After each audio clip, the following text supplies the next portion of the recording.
got time for 4 and 4. We're going to go to Mr. Barrett. That'll take us to near the top, and then we'll switch over to our next panel. Go ahead, Mr. Barrett.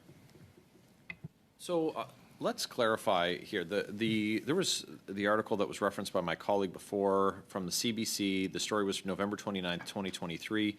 Tools capable of extracting personal data from phones being used by 13 federal departments, documents show. Those departments listed include your departments. General, Ms. Martel, does your department have that capability? Yes or no? Yes, we have the... Okay, you have the capability.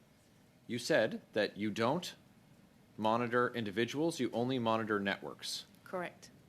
So the tools capable of extracting personal data from phones, how is that monitoring a network and not monitoring an individual? Yeah, and I'm going to let Dave answer that one.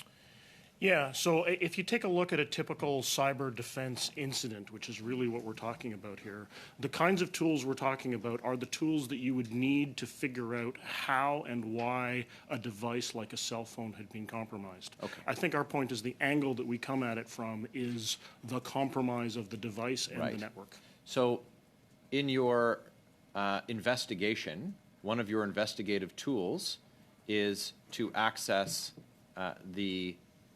an individual's phone. That would be one of the, you would use this software as a tool, and part of your process would be to access an individual's phone. A quick yes or no, I've got limited time. So only defense devices are used, but obviously those defense devices are used by individuals. Okay. So I don't think that was clear in your initial responses. Do members have a right to privacy? Absolutely, yes. Okay. And have you used this capability on members' phones? Their personal phones? No. On phones assigned to members? Yes. Are members allowed to log into personal cloud-based accounts on issued phones? Yes. They're not supposed to, but some do. Okay. So it's a violation of their employment agreement or their terms of employment to do that?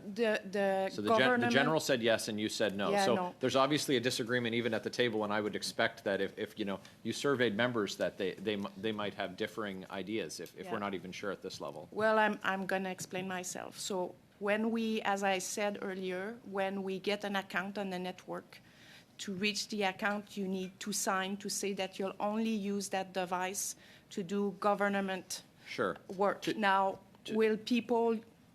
So to do government work on these phones, people use messaging applications. Those messaging applications are usually the same application they use on their personal device, which would give you access to their personal information on their device.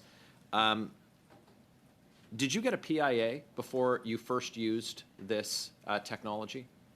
Before we first use, what we are doing with PIA is we're making sure that we follow the FAA and the Treasury Board standards. Did you complete the process prior to first using it?